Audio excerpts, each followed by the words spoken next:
She said it at the Thanksgiving table. In front of 43 people, the good china, and 2 caterers she had hired to impress a man she had been trying to court for 3 years. My mother set down her wineglass, looked directly at me, and said, Hazel was never really part of this family. Not in the way that counts. I did not flinch. I did not cry. I picked up my water glass and took a slow sip.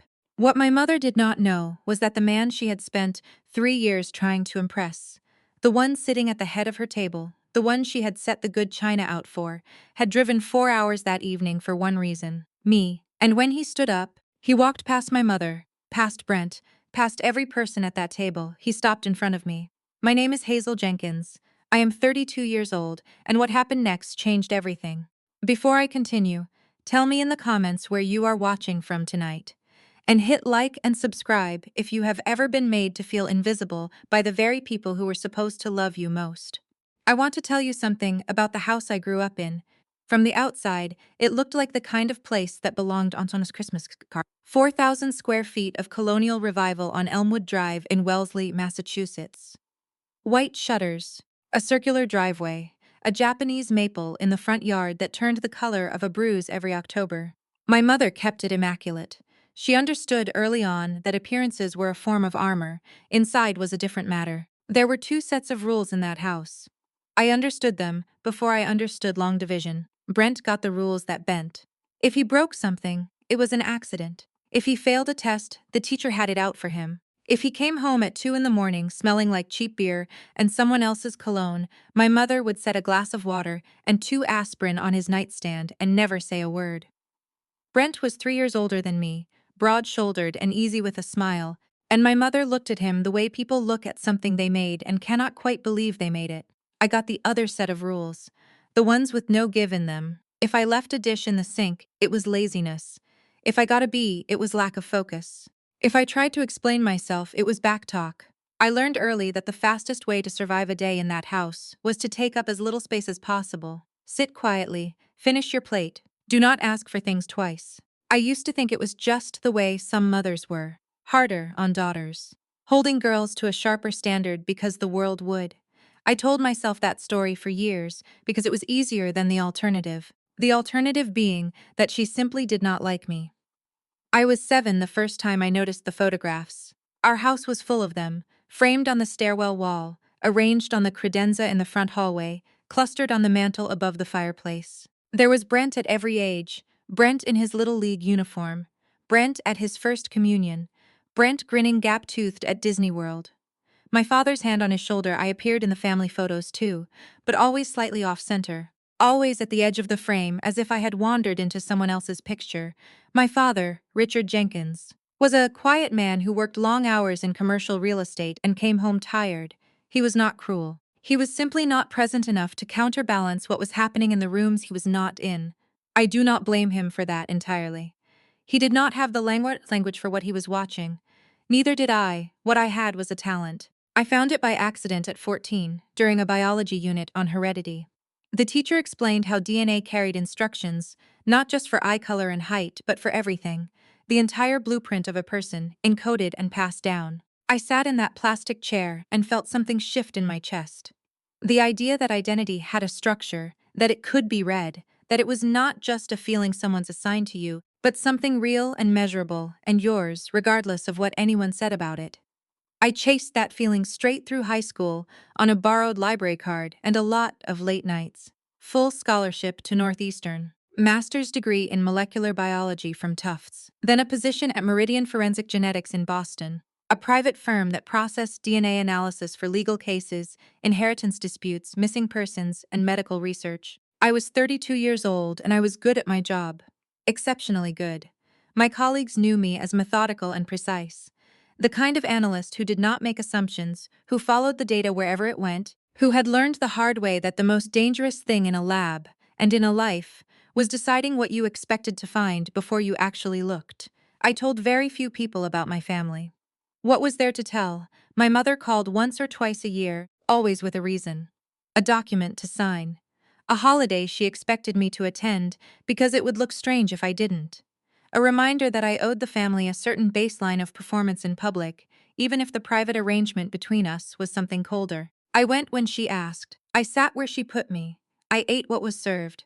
I had been doing it my whole life. I was very good at it. What I did not know, sitting in my tidy apartment in Charlestown that October, 3 weeks before Thanksgiving, was that a sample had just arrived at Meridian that was about to make my particular set of skills the most important thing in the room, and that my mother, with all her careful arrangements, all her years of managed distance, had spent 32 years sitting on a secret that was already unraveling in a lab 2 miles from her daughter's front door. I was 7 the first time she said it out loud. Before that, it had always been in the spaces between things. The way she handed Brent his birthday card first, every year, even when mine was the same date on the calendar. The way she described our family to her friends, my son Brent, and then, after a pause, and Hazel. The slight emphasis on, and, as if I were an amendment to the original document rather than part of the text itself. I had learned to read those silences the way some people read weather. You develop a sensitivity to certain pressures when you grow up inside them. But at 17, the silence ended. It was the summer before my senior year.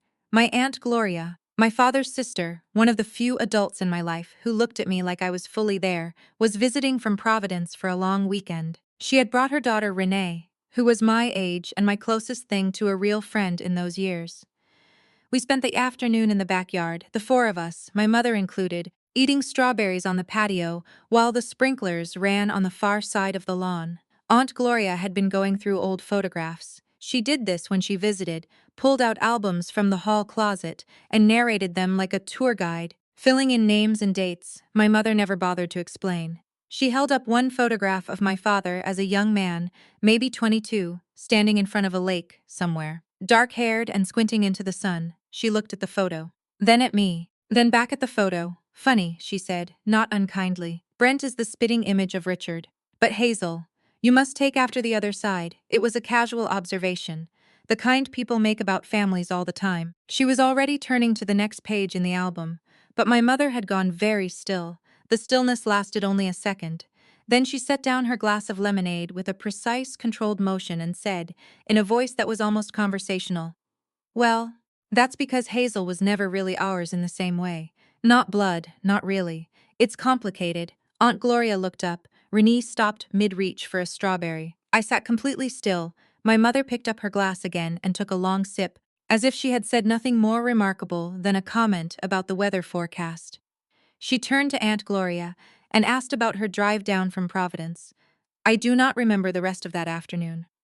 I remember the sprinklers shutting off. I remember the specific way the silence stretched across the patio and nobody filled it. I remember Aunt Gloria's face, the careful, pained look of a woman who understood she had just witnessed something she could not undo and did not fully understand. I excused myself and went inside. I walked up the stairs to my room, closed the door, and sat on the edge of my bed. I did not cry. I had learned by then that crying in that house had a cost. It made you visible in a way that invited further damage. I sat with my hands folded in my lap and I looked at the wall, and I stayed very quiet for a long time. What I felt was not devastation. I want to be honest about that. It was more like a key turning in a lock I had been aware of for years without being able to identify. Everything that had never quite made sense, the off-center photographs, the asymmetry of the rules, the particular temperature of my mother's attention when it landed on me versus when it landed on Brent. All of it rearranged itself into a shape I could finally see clearly. She did not dislike me because I had done something wrong. She disliked me because of something I represented, something she had never intended to explain. I did not confront her that evening. I did not ask my father.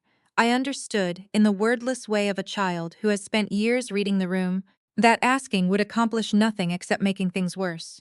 My mother would deny it, or redirect it, or find a way to make the asking itself the problem. So I made a decision instead. I was 17 years old and I decided, sitting on the edge of that bed in the house on Elmwood Drive, that I was going to leave. Not dramatically, not in a way that gave anyone a scene to point to. I was going to finish my senior year, earn the highest grades I was capable of, apply to every scholarship that existed, and walk out of that house on my own terms. It would take me 11 months. I kept my head down. I was polite at dinner. I attended the functions my mother required me to attend. I did not give her anything to use against me, and I watched, with the careful attention of someone who has learned that observation is its own form of power. As my mother moved through her life, her charity luncheons, her garden club, her long phone calls taken in the den with the door pulled almost but not entirely shut. She was not a happy woman. I had always known that. But that summer, for the first time, I began to wonder what specifically she was not happy about. There was one night in August, about 6 weeks after the patio afternoon. I had come downstairs for a glass of water around 11 and found my mother sitting alone in the kitchen, not doing anything. Just sitting. The overhead light was off. Only the small light above the stove was on, casting the room in that particular yellow that makes everything look older. She had a photograph in her hand. She heard me come in and closed her fingers around it quickly. Looked up. For just a moment, before the expression settled back into its usual arrangement, I saw something on her face I had not seen before. Not anger, not coldness. Fear. Go back to bed, Hazel, she said. I went back to bed. I left for college 11 months later with 2 suitcases and a scholarship that covered everything. My mother stood in the driveway. She did not hug me. She adjusted the collar of her blouse and said I should call when I arrived safely. I called when I arrived. She picked up on the 4th ring. We spoke for 3 minutes. I did not go back to that house for 4 years. The years I did not go back were the best years of my life up to that point. I want to say that plainly, without apology. There is a particular kind of freedom that arrives when you stop waiting for someone to change. When you accept that the door you kept hoping would open is simply not going to open, and you turn around and find that there is an entire world behind you that you had been too busy watching that door to notice, Northeastern gave me that world. I arrived in September with 2 suitcases, a scholarship, and the specific determination of someone who has something to prove, not to anyone else, but to the part of yourself that has absorbed years of being told, in ways spoken and unspoken, that you are a little less than. I was not going to be less than. I was going to find out exactly what I was made of. It turned out I was made of something that worked very well in a laboratory. My professors noticed it within the first semester. Not just the grades, though those were strong. It was the way I approached a problem, methodically, without rushing to conclusions, with a kind of patience that my molecular biology professor, Dr. Carla Sims, once described as unusual in someone my age. Most students want the answer, she told me after class one afternoon. You seem more interested in making sure the question is right. I had learned that skill in a different kind of lab. The one on Elmwood Drive. I stayed at Northeastern through my master's degree, then joined Meridian Forensic Genetics at 26. By 32, I was a senior analyst, the person the team brought in when a case was complicated, when the data did not line up the way anyone expected, when someone needed to go back to the beginning and read the evidence without assumption. I was good at beginnings. My personal life was quieter. I had friends, careful, real ones, built slowly over time. A small apartment in Charlestown that I kept the way I kept my workspace, organized, deliberate, everything in its place.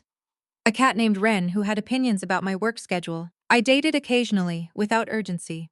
I had learned early that I did not need much from other people, as long as I was careful about who I let close.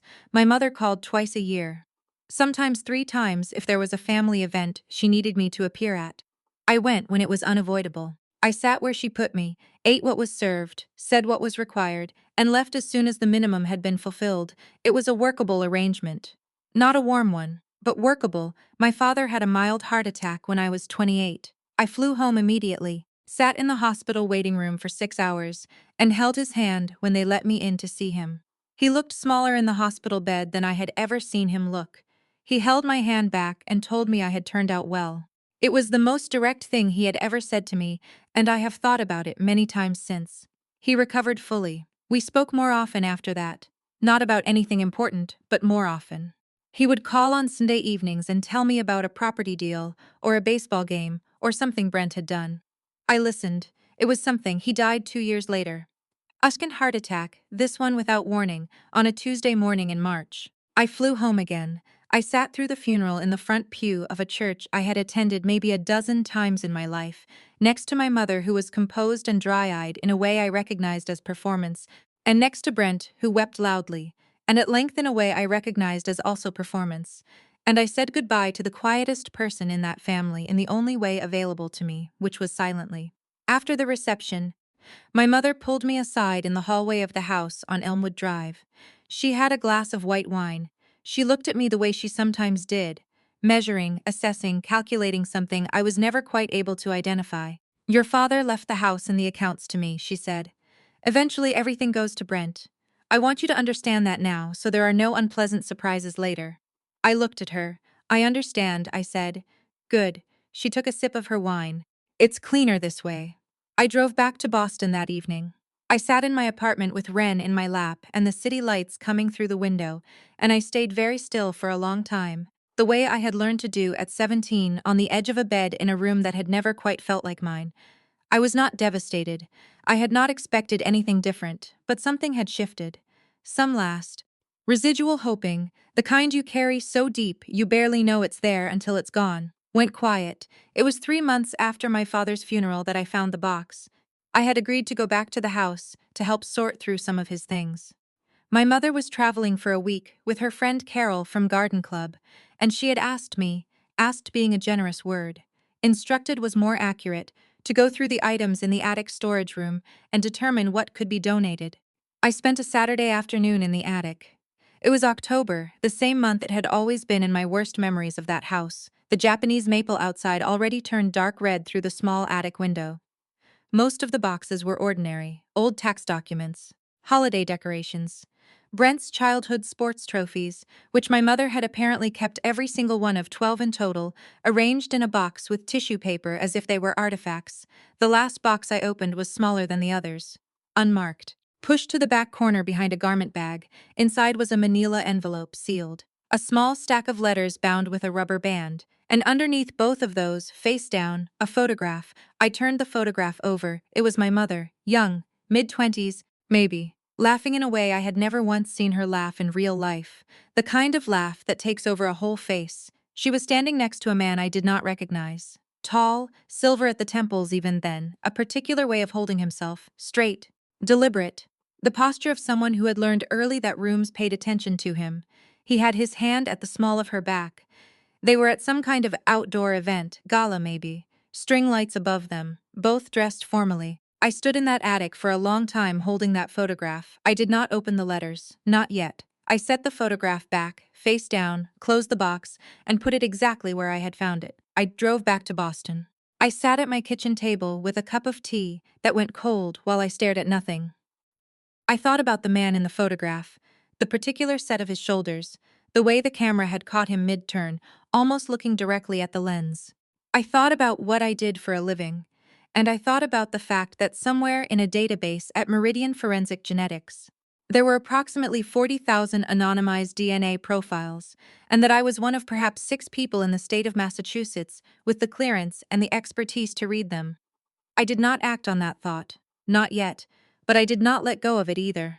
The sample arrived on a Wednesday morning in November, 3 weeks before Thanksgiving. I remember the exact moment because I had just finished a second cup of coffee and was reviewing a paternity dispute case from a law firm in Hartford. Straightforward work, the kind I could do with one hand. When my colleague Marcus set a new intake folder on the corner of my desk without a word, the way he always did when the case had been flagged for senior review. I opened the folder. The client was listed under a project code, the way we handled high-profile submissions to protect confidentiality during processing.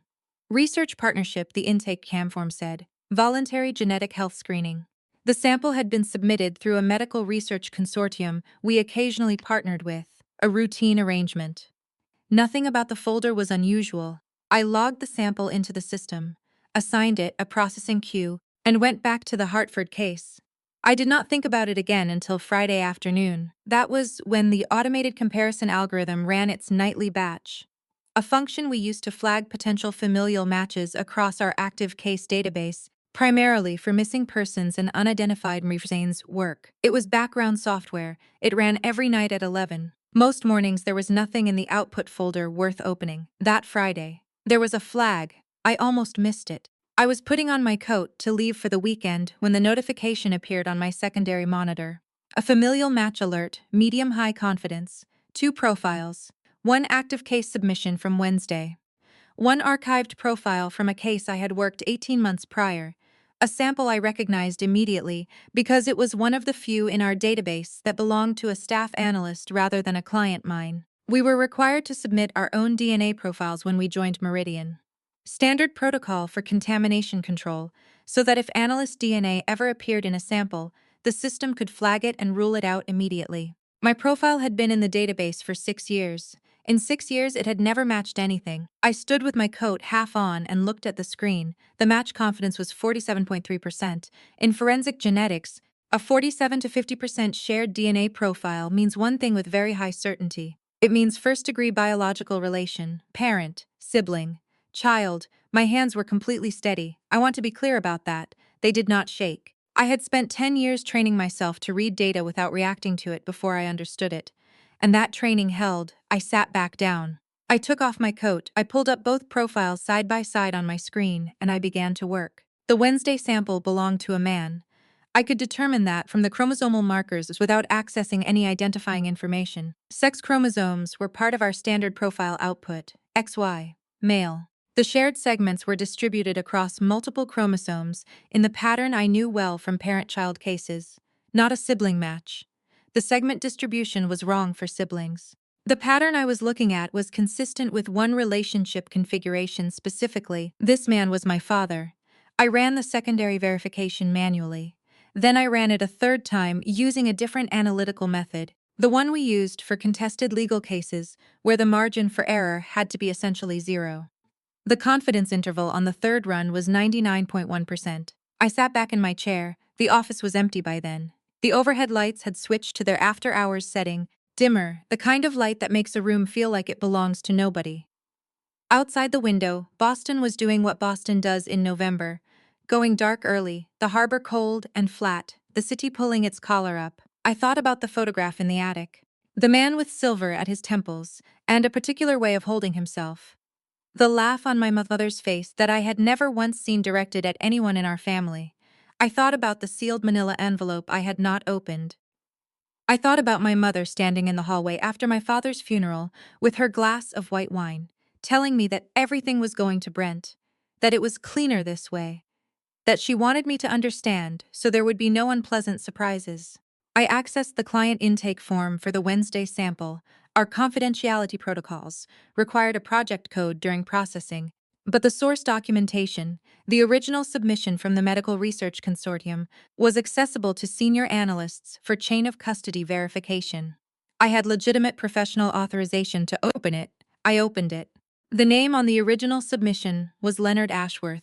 I typed the name into a search browser. With the same methodical calm I brought to everything in that lab, the results came back in under a second. Leonard Ashworth, 70 years old, founder and majority shareholder of Ashworth Capital Group, a private equity firm headquartered in Boston with holdings across real estate, medical technology, and infrastructure. Net worth estimated at $340 million by a financial publication from the prior year. Widower. No publicly acknowledged children. I looked at his photograph on the company website for a long time, the silver at the temples, the particular posture. The way he held himself in the frame, as if he had been looked at by rooms full of people for so long that it had become simply the natural condition of existence. I had his eyes. I had known, somewhere below conscious thought, since the moment I found the photograph in the attic. But knowing a thing below thought and knowing it in the clear, evidenced, irrefutable way I knew things in this lab were two different experiences entirely. One you can dismiss, one you cannot. I closed the browser. I closed both profile windows. I logged out of the system with my standard end-of-day protocol, the same way I would have on any ordinary Friday. I put my coat on, I picked up my bag, I turned off my desk lamp. And I stood in the dark office for exactly 1 minute, perfectly still, looking at nothing. Then I went home and I made a list. My mother called on a Monday. It was 11 days after I found Leonard Ashworth's name on that intake form. 11 days during which I had done the following. Verified the DNA results 4 additional times using 2 separate methodologies. Requested, through proper professional channels, a certified legal copy of the analysis under my own case file number. Contacted a genetics attorney in Cambridge named Patricia Osei, who specialized in inheritance and biological parentage disputes, and had one very careful, very quiet dinner with Leonard Ashworth at a restaurant in the Back Bay, where we sat across from each other for 2 hours and said more true things than I had said to anyone in my family, in my entire life. But I will get to Leonard. My mother called at 11 in the morning on a Monday, which was unusual. She was a creature of routine, and her routine did not typically include phone calls before noon. I was at my desk at Meridian. I let it ring twice before I picked up. She did not ask how I was. She never did. I need you to come to the house, she said. There are some legal matters your father's estate attorney needs to finalize. It requires your signature. I had a very specific feeling in my chest when she said the word signature. Calm, focused. The way I felt when a complicated case finally showed me its shape. What kind of signature? I asked, a brief pause. The kind my mother used when she was deciding how much to say. A formal disclaimer of interest in the estate, she said. It's standard. The attorney drew it up. It simply confirms what we already discussed. That the assets pass directly to Brent without any competing claims. I looked at my desk.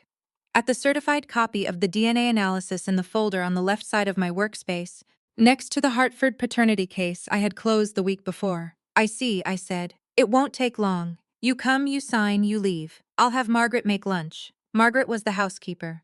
My mother offering lunch via Margaret was her version of a concession. A small sweetening of an ask she knew was significant. She had been doing this my whole life.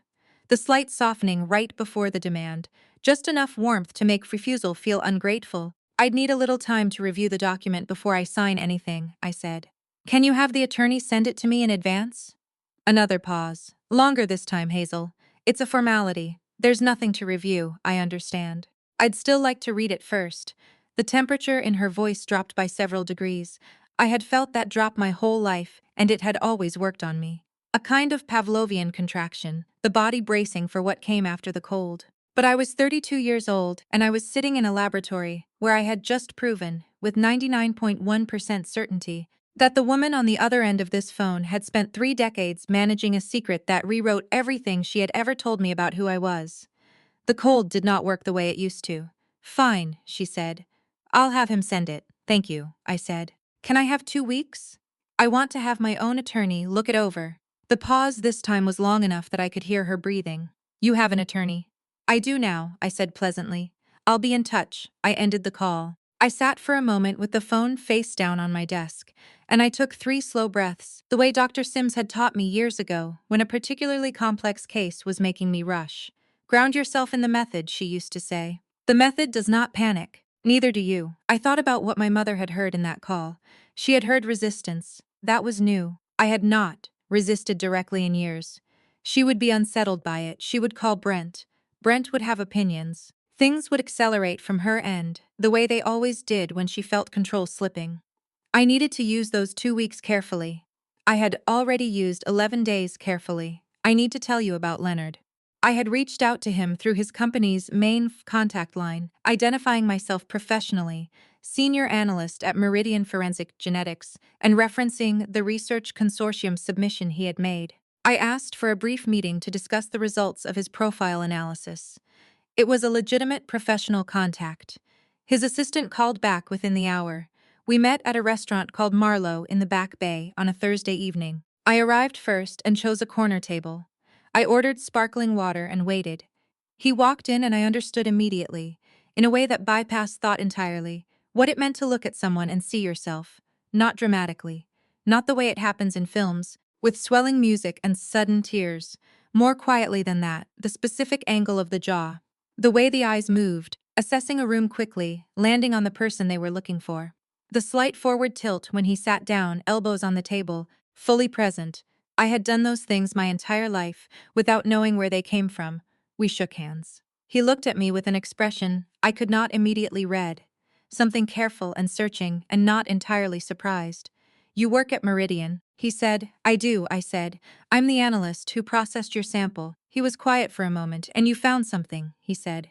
It was not a question. I did, I said. I opened my bag and set the certified copy of the analysis on the table between us. I want to be clear that I followed every professional protocol in how I handled this. The documentation is complete and legally sound. I also want to be clear that I am not here to ask you for anything. He looked at the document. He looked at me. How old are you? He asked. 32, I said. Something moved across his face, quick, controlled. He was a man who had spent decades in boardrooms, and he knew how to manage expression. But it moved, your mother, he said slowly. Her name, Diane Jenkins. I said, Nay Calloway, you would have known her in the early 90s. She was working for a events firm in Boston. There was a charity gala in the spring of 1992. He was very still. I remember her, he said quietly. We talked for 2 hours. He was measured and honest in a way I had not expected and was deeply grateful for. He told me what he knew, which was less than I did. He had not known about me at all. He had ended things with my mother before she would have known she was pregnant. She had never contacted him. He had never known I existed. By the end of the dinner, he had asked for his own independent DNA verification, which I had anticipated and already arranged, a separate lab, fully arm's length, unimpeachable. He asked for 2 weeks to receive those results and consult with his own attorney. I told him I needed 2 weeks as well. We shook hands again at the door of the restaurant. He held my hand a moment longer than a handshake required. "I'm sorry," he said. "For the years, you didn't know," I said. "No," he said. "But I'm sorry anyway." I walked to my car in the November dark, and I sat behind the wheel for a long time without starting the engine. I was not going to sign anything my mother put in front of me. And I was not going to tell her that. Not yet. Brent showed up at my office on a Wednesday. I did not know he was coming. He had not called ahead, which told me everything I needed to know about the state of things on Elmwood Drive. My mother had made a phone call. Brent had decided to handle it personally. This was their pattern. She applied pressure by proxy when direct pressure had not worked, and Brent had spent a lifetime believing that his physical presence was its own form of argument. He was standing in the Meridian lobby when I came down from the lab floor at 12:30. He was wearing the camel-colored coat he saved for occasions when he wanted to look serious, which meant my mother had briefed him on tone. He had their mother's eyes and their father's height and the particular expression of a man who has never once been told that what he wants is not immediately available to him. He smiled when he saw me. The smile did not reach the eyes. "Hey, Hayes. You got a minute?" I looked at him for a moment. Then I said yes, and took him to a small conference room on the ground floor that we used for client consultations. Neutral territory. Glass walls facing the lobby. I left the door open. He sat down without being invited to, and put both hands flat on the table, the way he did when he was about to be reasonable at someone. "Mom's worried," he said. "She says you've been stalling on the paperwork." "I asked for 2 weeks to have an attorney review a legal document," I said. "That's not stalling. That's standard practice. It's a formality, Hazel." "The attorney already explained it." "Mom's attorney explained it," I said. "I'd like mine to as well." His jaw tightened. "Just slightly. You don't have to make this complicated." "I'm not making anything complicated. I'm being careful." He leaned back in his chair and looked at me with the expression he'd been using on me since we were children. Patient, slightly condescending, the look of someone explaining something obvious to someone who was being unnecessarily difficult. "Look," he said, "Dad's gone. Mom's getting older. The house, the accounts, it all needs to be settled cleanly. You've never been part of that. You've never wanted to be part of that. All Mom's asking is for you to put it in writing so everyone can move forward." "I understand what she's asking," I said. "Then why are you making it hard?"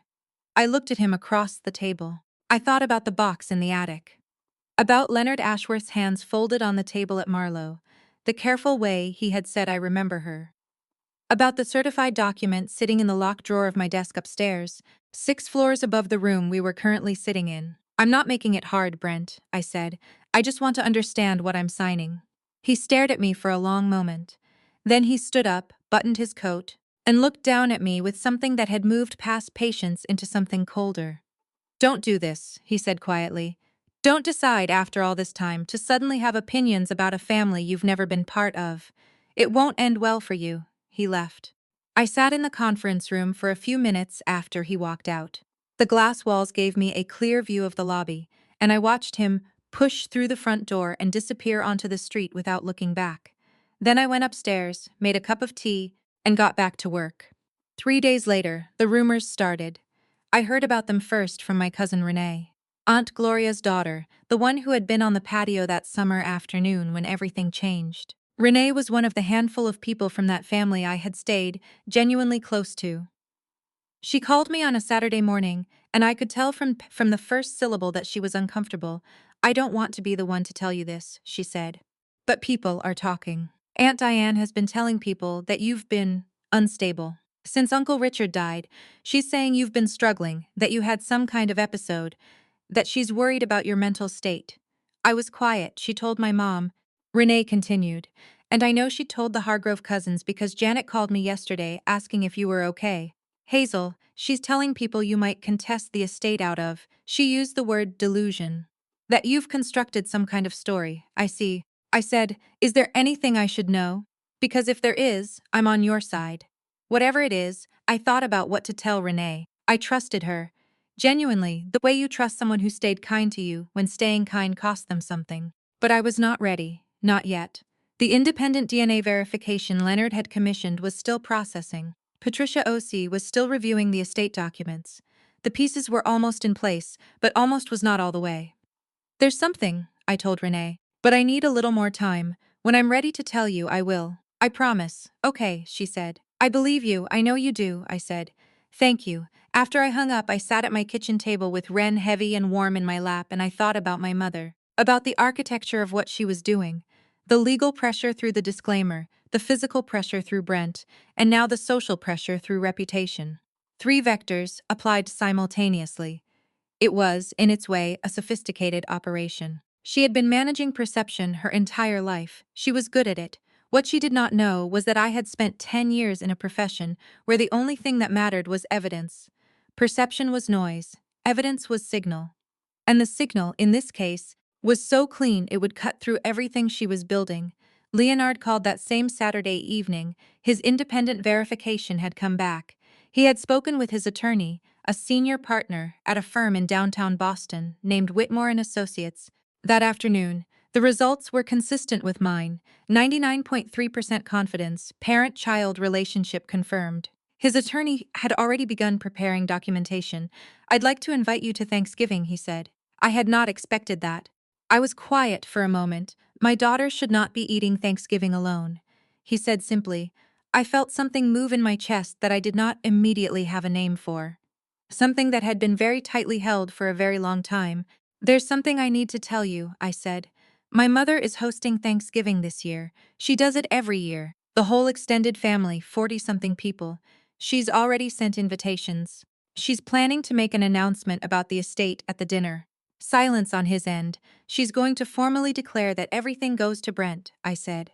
In front of everyone. It's what she does. She likes witnesses. She likes things public and settled and impossible to revisit. I see, he said. I've been invited, I said. I accepted. Another silence. Then, are you asking me what I think you might be asking me? My mother has spent 32 years managing this secret, I said. She has spent the last 2 weeks telling people I am delusional. She is planning to use a family dinner, in front of every witness she has, to strip away the last thing I might have claimed. I paused. I think she should have those witnesses, I said. I think she should have all of them.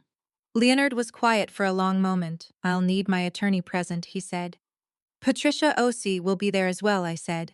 She can coordinate with Whitmore. Then I'll come, he said. I thanked him and ended the call. I went to my window and looked out at the city. The harbor dark, the lights of East Boston across the water, the November sky pressing low and close. I had not raised my voice at my mother once in 32 years. I was not going to start now. My mother sent the disclaimer document on a Thursday, 8 days before Thanksgiving. It arrived via email from her estate attorney, a man named Gerald Holt, who had handled the Jenkins family's legal affairs for 20 years, and whose communications had always carried the particular tone of someone who had been told, in advance, exactly how much deference the recipient deserved. The email was addressed to me and copied to my mother. The subject line read, Jenkins Estate, disclaimer of interest, please execute and return. I forwarded it to Patricia O.C. within the hour. Patricia called me that evening. She was a careful woman, methodical, precise, with the specific calm of someone who had spent 2 decades in courtrooms, watching people underestimate her. She had reviewed the document over the afternoon. It's aggressive, she said. It's written to look like a formality, but the language is unusually broad. If you signed this, you would be disclaiming not just interest in the Jenkins estate, you would be disclaiming any legal claim arising from biological parentage, including claims against any party other than the Jenkins estate. I let that settle.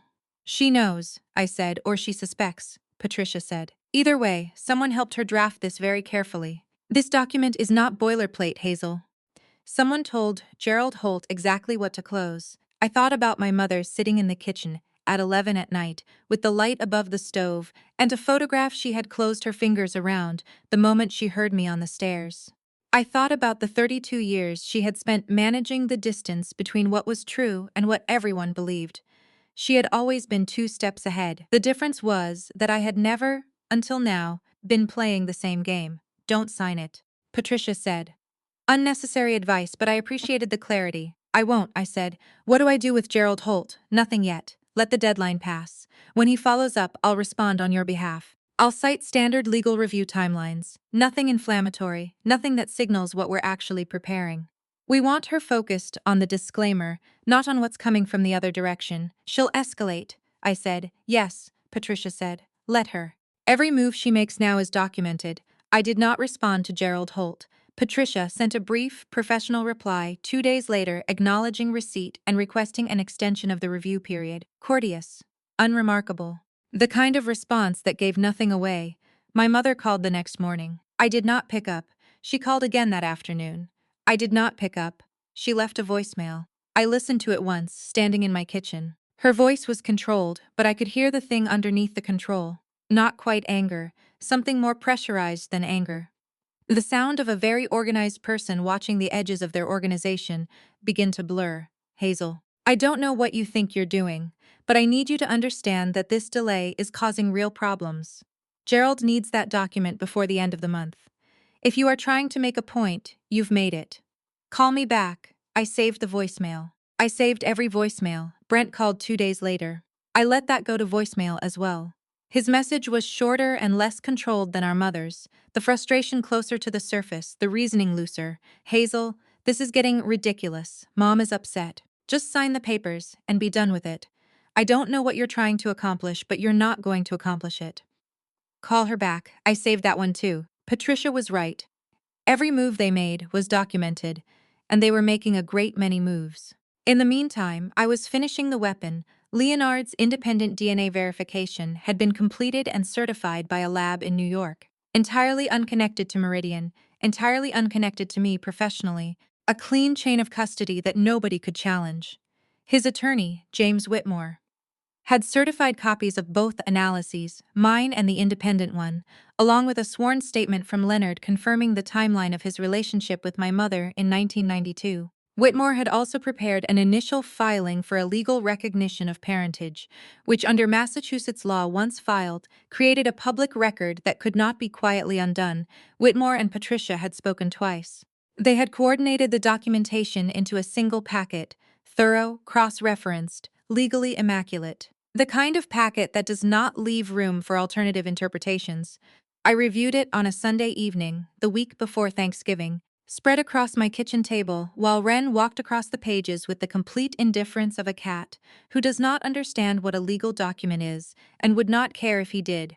It was clean. It was complete. It was the most airtight piece of work I had ever reviewed, and I had spent 10 years reviewing work designed to hold up in court. I put it back in the folder and made myself a cup of tea. Then I called Leonard. We had spoken several times since the dinner at Marlowe. The conversations had been careful at first. Two people circling something large and unfamiliar, feeling for the edges of it. He was not an effusive man. He did not rush toward sentiment. But he was present in a way I found, unexpectedly, that I had been hungry for without knowing it. The full attention of someone who was genuinely trying to understand who you were. He asked about my work. I told him about a complex case from the summer, a missing person's identification that had taken 4 months and had ended well. He listened without interrupting, asked one precise question at the end, and said it sounded like important work done with real care. It was the way my father had never quite talked to me, and I had always wished he would. I did not say that to Leonard. Not yet. There was time. Thanksgiving, I said. I want to walk you through what I'm expecting. Go ahead, he said. My mother will make her announcement after dinner. She does it the same way every year. She waits until the plates are cleared and everyone has wine, and then she addresses the room. It gives her the maximum audience and the maximum sense of occasion. She will announce formally that the Jenkins estate passes to Brent. She may mention me specifically. She's been telling people I've been unstable, so she may use the announcement to publicly frame my absence from the inheritance as appropriate given my mental state. A short silence. She'll be positioning the room against you before you can speak, he said. Yes. So I won't speak first. How will you do it? I'll let her finish, I said. I'll let her say everything she wants to say, in front of everyone she wants to say it to. And then I'll stand up, and then I'll put the documentation on the table. And then you'll walk in, another silence. Then a sound I had not heard from him before, a short, quiet exhale that might, from a less controlled man, have been a laugh. James will be outside with a car, he said. We'll time it to your text. Patricia will be there already, I said. She'll be seated at the table. I told my mother I was bringing a colleague. My mother doesn't know her name. Your mother doesn't know a great many things, Leonard said. No, I said. She doesn't. I paused. She built 32 years on that, I said. I think it's time to let her see what 32 years of not knowing actually costs. Leonard was quiet for a moment. Are you ready for this? He asked. I thought about being 17 and sitting on the edge of a bed in a room that had never felt like mine. I thought about the patio and the sprinklers shutting off, and my aunt's careful, pained face. I thought about the photograph face down in the attic, and the voicemails I had saved, and the certified document in the folder on my kitchen table, and Patricia Osie's calm voice saying every move they make is documented. I thought about the specific expression on my mother's face that night in the kitchen, the photograph closed in her fist, and the fear, just for a moment, before she told me to go back to bed. I've been ready, I said, for a very long time. The house on Elmwood Drive looked exactly the way it always looked at Thanksgiving. My mother had a talent for surfaces, and she applied it most completely to this house on this day. The Japanese maple had dropped its leaves by then, but she had the front walk lined with potted chrysanthemums in amber and rust, and the circular driveway was already half filled with cars when I arrived at 5:15. Warm light from every window, the smell of wood smoke from the chimney, the kind of exterior that made people feel, before they even stepped inside, that they were entering somewhere important. I sat in my car for 2 minutes before going in. Patricia Osie was already inside. She had arrived at 4:30, introduced to my mother as a colleague from Meridian, a genetics consultant, which was true enough. My mother had shaken her hand, assessed her the way she assessed every woman who came through her door, and placed her at the far end of the table near the cousins from Providence. Patricia had texted me at 5. Seated. All good. Take your time. I checked my bag one last time. The documentation folder, 2 certified DNA analyses, Leonard's sworn statement, the parentage filing Patricia had prepared, was inside in a slim manila envelope. My phone was charged. Leonard had confirmed an hour earlier that he and James Whitmore were at a hotel 12 minutes from the house. I got out of the car. Brent opened the front door before I reached it, which meant he had been watching from the window. He was in his good suit, the navy one he wore to events where he needed to look like the kind of man who belonged in the room.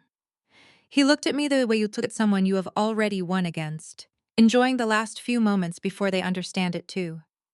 Glad you came, he said, and stepped aside. The house was full. 41 people by my count. Extended family, my mother's friends from garden club, a few neighbors she cultivated for reasons of status. The formal dining room seated 20, and the adjacent sitting room held a secondary table for the overflow. Every surface had been arranged with the precision my mother brought to occasions she considered important, which was any occasion where she had an audience. I moved through the rooms. I said the correct things to the correct people. I accepted a glass of sparkling water and held it.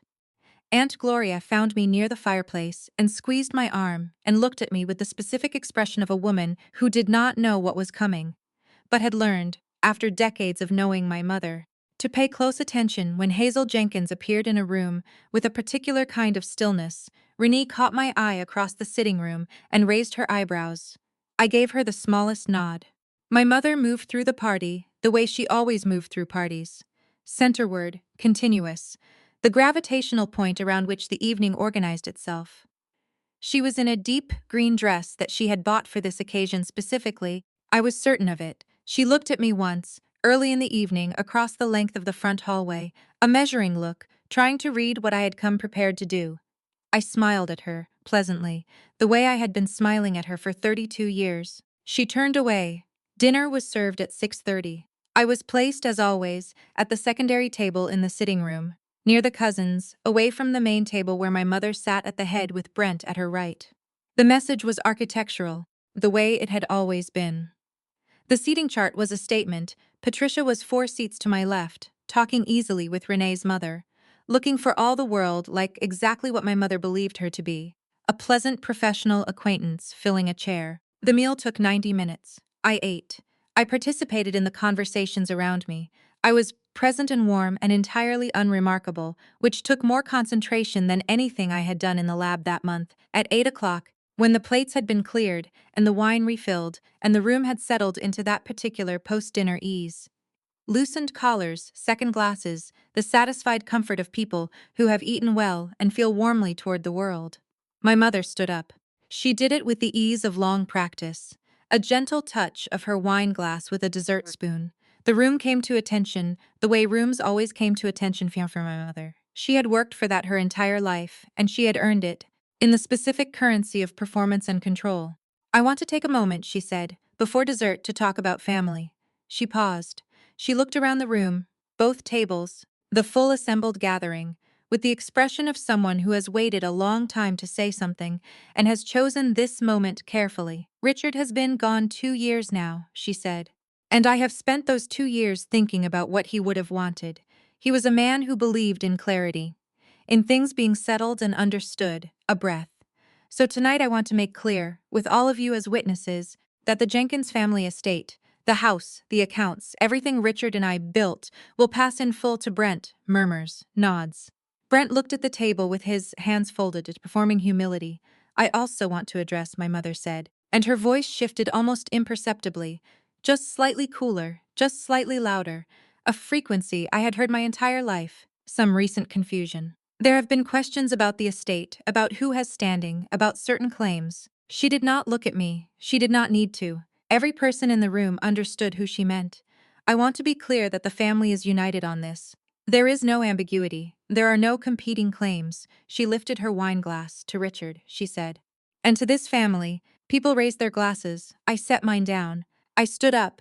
The room did not go immediately quiet. It took a few seconds, the way a room always takes a few seconds to register that something has changed. But my mother heard the chair and her eyes found me, and something happened in her face that she could not entirely control. I'm sorry to interrupt, I said. My voice was level. Not loud. I did not need to be loud. I just want to add something before dessert. I reached into my bag. I withdrew the manila envelope. I walked from the secondary table through the sitting room and into the dining room, and I set the envelope on the main table in front of my mother. In front of the entire room, these are certified DNA analyses, I said, 2 of them from 2 independent laboratories. Along with a sworn legal statement and a parentage filing that was submitted to the Commonwealth of Massachusetts 6 days ago, my mother had not moved. They establish, with 99.1% certainty, that I am not Richard Jenkins's biological daughter. The room was very quiet. They also establish who my biological father actually is. I took out my phone. I sent one text. He's here, I said. For a moment nothing happened. The room held its breath the way rooms do, when something enormous is arriving, and no one yet knows its shape. Then the front door opened. Leonard Ashworth walked into the house on Elmwood Drive at 8:14 on a Thursday evening in November, with James Whitmore one step behind him. He was in a dark suit, silver at the temples, the particular posture of a man who had spent 50 years being looked at by rooms full of people. He walked through the front hallway, through the sitting room, into the dining room. He did not look at my mother. Not yet. He walked past Brent, past the cousins, past my Aunt Gloria, who made a small sound I had never heard from her before. He stopped beside me. He looked at the room, then he looked at me. I'm sorry I'm late, he said quietly. My mother's wine glass was still in her hand. I watched her register his face, watched the precise moment of recognition arrive, 32 years and 41 witnesses too late to manage. The glass slipped from her fingers. It did not break. It landed on the tablecloth and rolled slowly toward the centerpiece, leaving a trail of red wine across the white linen, and nobody moved to stop it. The room was absolutely silent. Patricia Osei stood up from her chair at the far end of the table. My name is Patricia Osei, she said clearly, into that silence. I'm Ms. Jenkins's attorney. Mr. Whitmore and I have some documents for the room. Brent's chair scraped back. What is this? He said. Not a question. The voice of a man watching the ground move under him, reaching for anger, because anger was the only thing he had left. Nobody answered him, because the answer was already on the table. The first person to speak was Aunt Gloria. She said my name. Just that. Hazel, in a voice I had never heard from her before, something between a question and a recognition, as if she were identifying something she had suspected for a very long time without ever having the vocabulary to name it. Nobody else spoke for several seconds. Patricia and James Whitmore had positioned themselves at opposite ends of the main dining table, and they moved with the coordinated efficiency of two people who had prepared for exactly this room and exactly this silence. Whitmore set a second documentation packet on the table, his own certified copies, the independent New York lab results, the parentage filing timestamp, and slid it toward the center where anyone could reach it. Patricia remained standing. She did not perform. She simply stood in the room as an undeniable fact, the way evidence stands in a room, not aggressive, not apologetic, simply present and immovable. My mother had not spoken.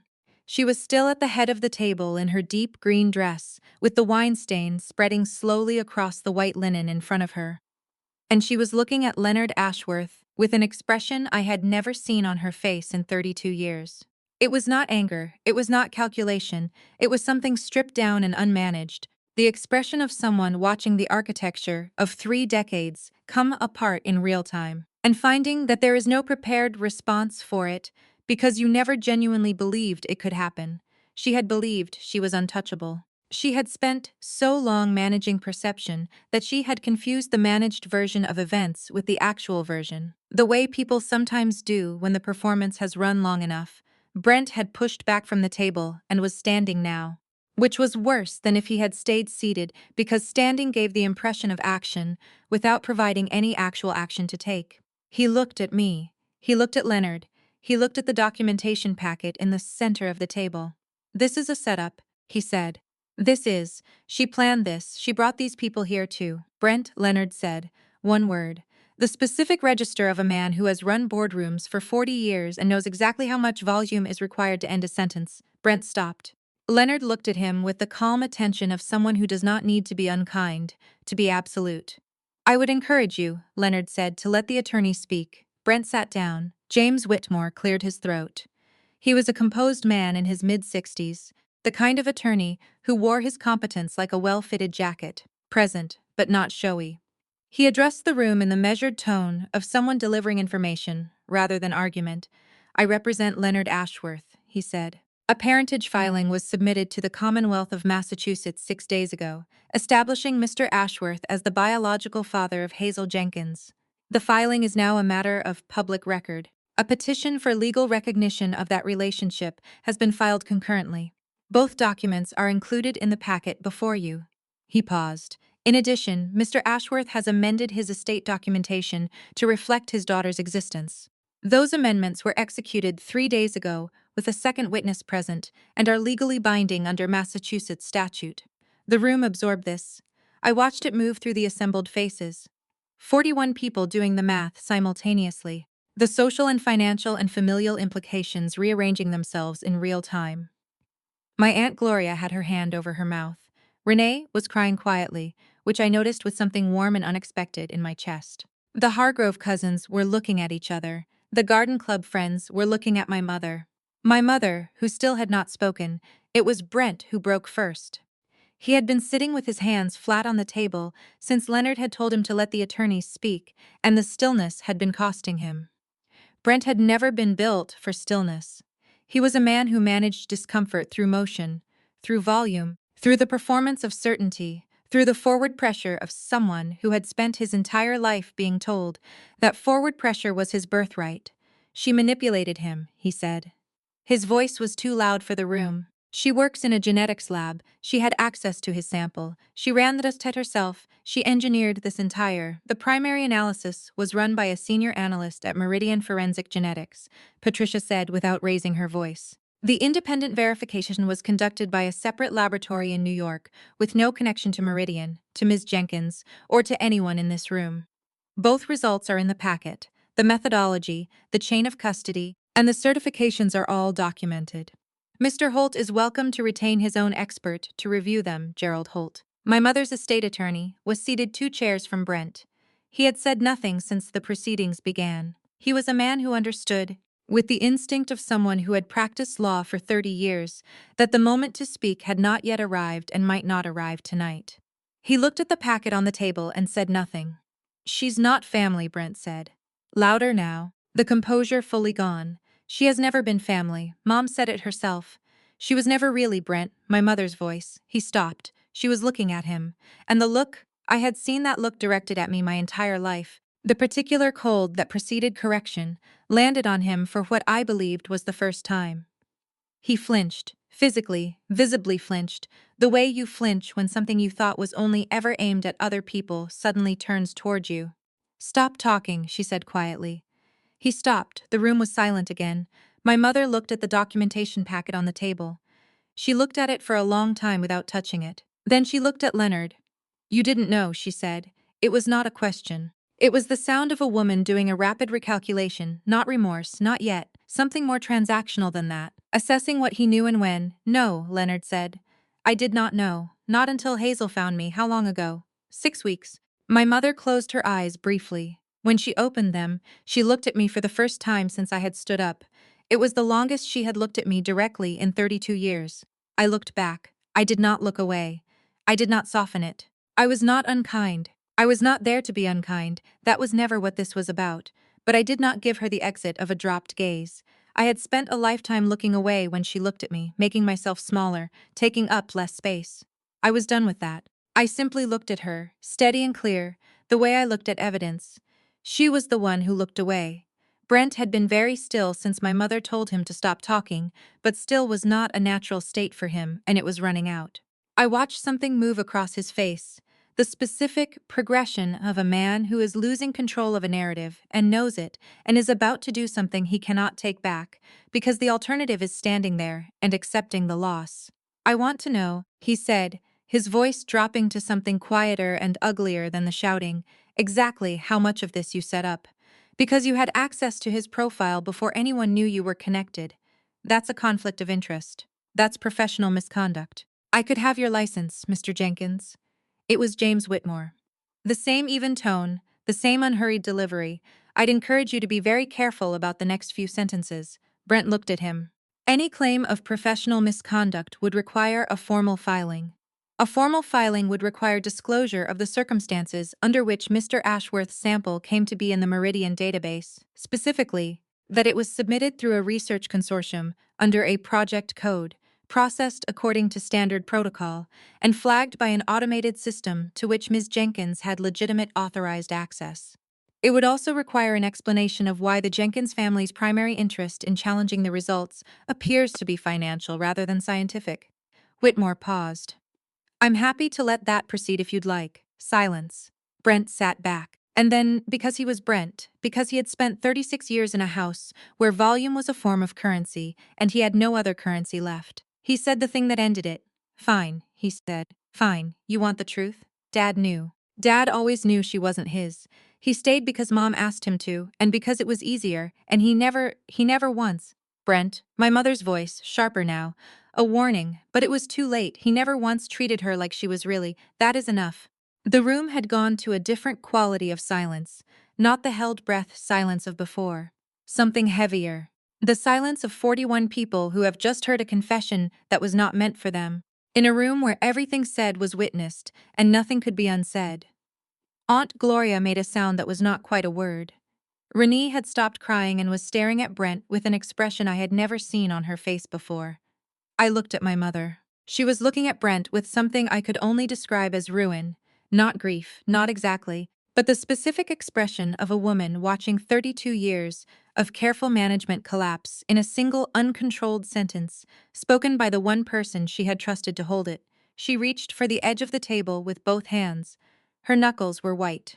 Then, very slowly, like something structural giving way, she sat down in her chair. The chair she had stood at the head of for 30 years, the chair from which she had directed the architecture of this family, and she put her face in her hands. Nobody moved toward her. I looked at Leonard. He was watching me. He gave me the smallest nod, the nod of a man who has just watched his daughter handle the most difficult room of her life with her hands completely steady. I nodded back. Then I looked at Patricia. "I think we're done for tonight," I said quietly. Patricia gathered her materials with the composed efficiency of someone who had seen rooms like this before and knew exactly when the work was finished. Whitmore did the same. I picked up my bag. I picked up the manila envelope from the table. I looked around the room one final time, at Renee, who was watching me with wet eyes and something like pride, at Aunt Gloria, who reached out and touched my arm as I passed, at Gerald Holt, who had the expression of a man making rapid adjustments to a future that had just changed shape entirely. I walked past Brent without looking at him. I walked to the front door. Leonard fell into step beside me. We walked out into the November dark together, father and daughter, for the first time, in the cold, clean air of a Massachusetts night, and behind us, through the closed door of the house on Elmwood Drive. Not one person said a word. 14 months have passed since that Thanksgiving. I want to tell you what happened, not because the endings are what matter most, but because you stayed with me through the whole of it, and you deserve to know how things settled. The legal process moved faster than I expected. Patricia had prepared well, and Whitmore's firm moved with the efficiency of people who had prepared better. The parentage recognition was finalized by a Massachusetts court in February, 4 months after Thanksgiving, on a Tuesday morning that was unremarkable in every external way, except that I sat in a courtroom and heard a judge say my father's name and my name in the same sentence and make it a matter of permanent public record. Leonard was beside me. He had been beside me for most of it, in the quiet, consistent way that I was still learning to receive. The way you learn to receive something you wanted for so long that its actual arrival feels slightly unreal. Like a word you have said so many times, it briefly loses its meaning before coming back sharper and more true. The estate amendments Leonard had executed in November held without contest. Whitmore had prepared them with the specific thoroughness of someone who anticipated a challenge and left no surface to grip. Brent retained Gerald Holt and filed a preliminary objection in January. It was withdrawn 6 weeks later, after Whitmore's response made clear, in the measured language of a 40-page brief, exactly how the challenge would proceed, and what it would cost, and what it would reveal. Brent withdrew the objection on a Friday afternoon. I found out from Patricia the following Monday. She delivered the information in 2 sentences, the way she delivered all information, cleanly, without drama, with the quiet satisfaction of someone who had done their work well. I thanked her. She said I was welcome, then she told me her fee, which was significant, and I paid it without hesitation. Because there are things in a life that are worth every dollar, and Patricia Osei was one of them. Brent did not contact me. I did not contact him. I think about what he said at that table sometimes. The sentence that ended things, the one that was not meant for the room. I have turned it over many times, looking at it the way I look at complicated data, trying to determine what it actually meant. Whether my father knew, whether the distance I always felt from him was the specific distance of a man holding a secret he had agreed to hold, or simply the distance of a man who did not know how to be close to people. I do not know. I will not know. He is gone, and he took that with him, and I have made a kind of peace with not knowing that is not resignation, but acceptance. The recognition that some questions do not have retrievable answers, and that the absence of an answer is not the same as the absence of love. He told me I had turned out well. I think about that too, my mother. I knew people would ask, so I will tell you. She did not reach out to me after Thanksgiving, not in November, not in December. A card arrived in January, not a letter, a card, the kind with a printed sentiment and a signature at the bottom. Her handwriting, just her name. I kept it. I am not sure why I kept it. Not because it repaired anything, not because it was enough. I think I kept it because it was true. Because whatever else my mother is, she existed, and I came from the circumstances of her choices, and erasing that would be its own kind of dishonesty. I am a geneticist. I understand that origins do not determine outcome, but they do determine starting point, and pretending otherwise does not make it so. I have not called her. I do not know if I will. I am leaving that question in the same place I leave the question about my father. Open, unhurried, without forcing a resolution before one is ready. Aunt Gloria calls me every Sunday now. We talk for 30 or 40 minutes about ordinary things, and I find, every time, that ordinary things with someone who genuinely wants to hear from you are among the best things available in a life. Renee and I had dinner in Boston in March. We talked for 4 hours and split a bottle of wine, and she told me that what I did at Thanksgiving was the bravest thing she had ever watched someone do quietly. I told her I did not think it was brave exactly. I thought it was just prepared. She told me that in her experience, quiet preparation in the face of long injustice was the specific kind of brave that most people never managed. I have thought about that a great deal. Leonard and I have been finding our way toward each other with the careful patience of 2 people who came to this late and know it and have decided that late is not the same as too late. We have dinner on Thursday evenings, usually at Marlowe, where we had our first meeting, occasionally at his house in Beacon Hill, where he has a study full of books and a habit of making very good coffee and asking questions that require you to actually think before you answer. He has introduced me to 3 people as his daughter. Each time I have watched him say it, I have noticed the way he says it. Not with performance, not with the slightly self-conscious over-announcement of someone compensating for absences, but plainly as a fact, as the most natural sentence in the room. I am still learning how to hear it. In April, I established a foundation through Ashworth Capital, Leonard's firm, in which I now hold a formal advisory role. The foundation funds graduate research in forensic genetics, with a specific focus on supporting first-generation students who would not otherwise have access to the field. We named it the Richard and Hazel Jenkins Foundation for Genetic Sciences, because my father, whatever he knew, whatever he chose, was the man who was there, and because I am capable of holding more than one true thing about a person at once. The first 3 scholarship recipients were announced in June. I read their applications myself. 2 weeks ago, I was in the lab at Meridian working late on a cold case from the 90s. A woman who had been unidentified for 26 years, whose family had never stopped looking. I was running the final verification on a familial match that had come through the database, the kind of match that changes everything for the people waiting on the other end of it. The results confirmed at 11:47 on a Tuesday night.